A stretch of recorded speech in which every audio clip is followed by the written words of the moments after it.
नमस्कार, मैं हूं आपके साथ गजाला परवीन और आप देख रहे हैं नव भारत टाइम्स।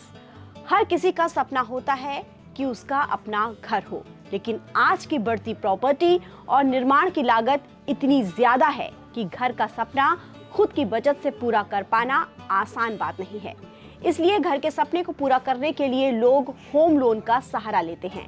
होम लोन तो एलिजिबिलिटी के आधार पर मिल ही जाता है, लेकिन डाउन पेमेंट और शुरुआती खर्चों के लिए रकम जुटाना, ये सिरदर्द तो वही जान सकता है जिसने अपना घर खरीदा हो।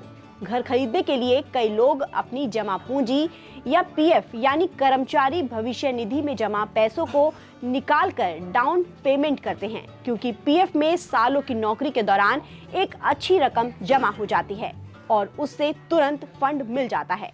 लेकिन क्या प्रॉपर्टी खरीदने के लिए पीएफ का पैसा विड्रॉल करना सही फैसला है? तो चलिए जानते हैं कि इसके बारे में कि ये फैसला सही है या फिर नहीं।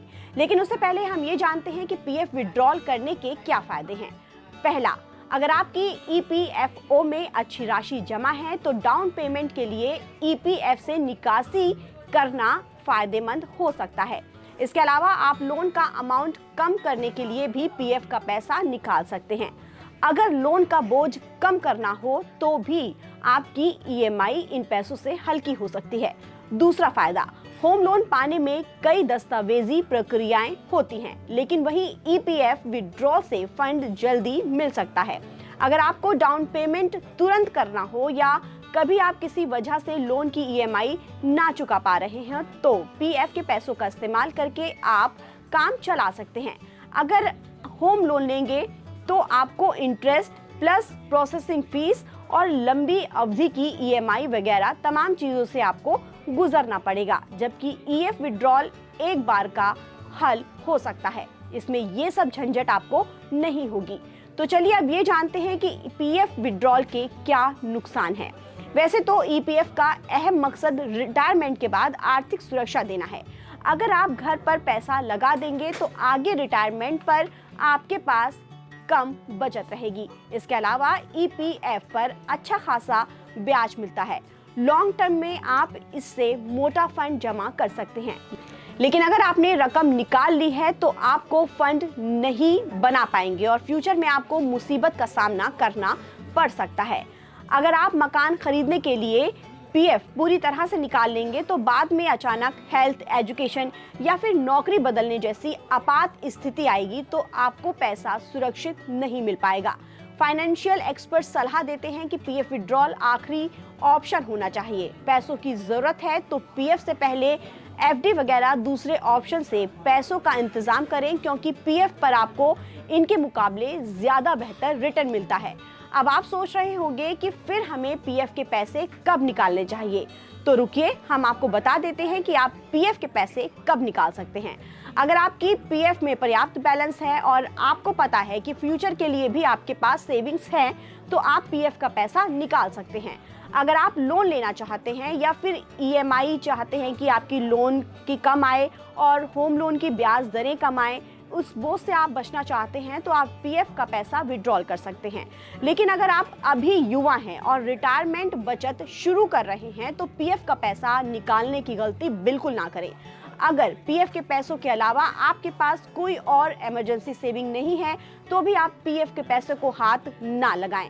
अगर आप पीएफ के पैसे निकालना चाहते हैं तो आपके पास दो तरीके हैं। पहला, ईपीएफ हाउसिंग स्कीम ईपीएफओ आपको हाउसिंग स्कीम के तहत पीएफ राशि का 90% इस्तेमाल करने की इजाजत देता है। इस स्कीम के लिए जरूरी है कि आप कोऑपरेटिव सोसाइटी या हाउसिंग पर्पस सोसाइटी के सदस्य हों। पीएफ का पैसा निकालने के लिए ईपीएफ सदस्य कम से कम 3 साल तक की होनी चाहिए। अगर खाते में कुल राशि 20,000 से कम है तो ये विकल्प आपके लिए नहीं होता है। पूरे जीवन में ये सुविधा केवल एक ही बार मिलती है। चलिए अब हम ये जानते हैं कि विड्रॉल करने का दूसरा तरीका क्या है। अगर आप पूरी राशि ना निकालना चाहें तो आप पार्शियल विड्रॉल ऑप्शन चुन सकते हैं, यानी कि उसका कुछ हिस्सा।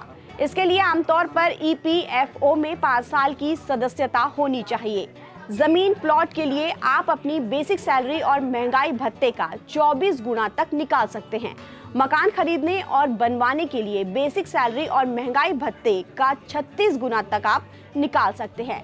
आप अपने और कंपनी दोनों प्लस ब्याज की जो राशि बनती है वो आप निकाल सकते हैं।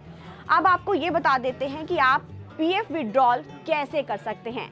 ईपीएफओ की ऑफिशियल वेबसाइट पर जाएं, epfindia.gov.in पर जाएं। यहां आप यूएएन नंबर, पासवर्ड और कैप्चा कोड लॉगिन करें।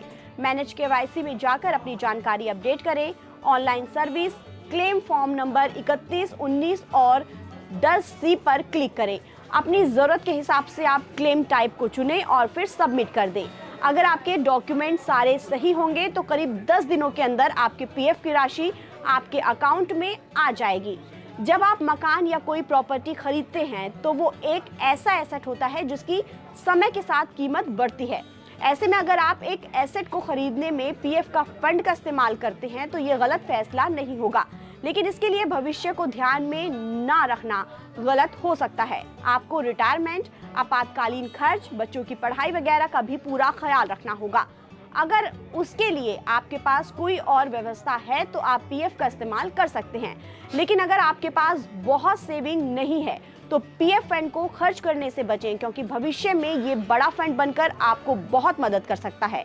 कुल मिलाकर आपको ये फैसला काफ़ी सोच समझ कर लेना चाहिए कि फ़ायदे नुकसान की तुलना करनी चाहिए, उसके बाद ही कोई फैसला लें।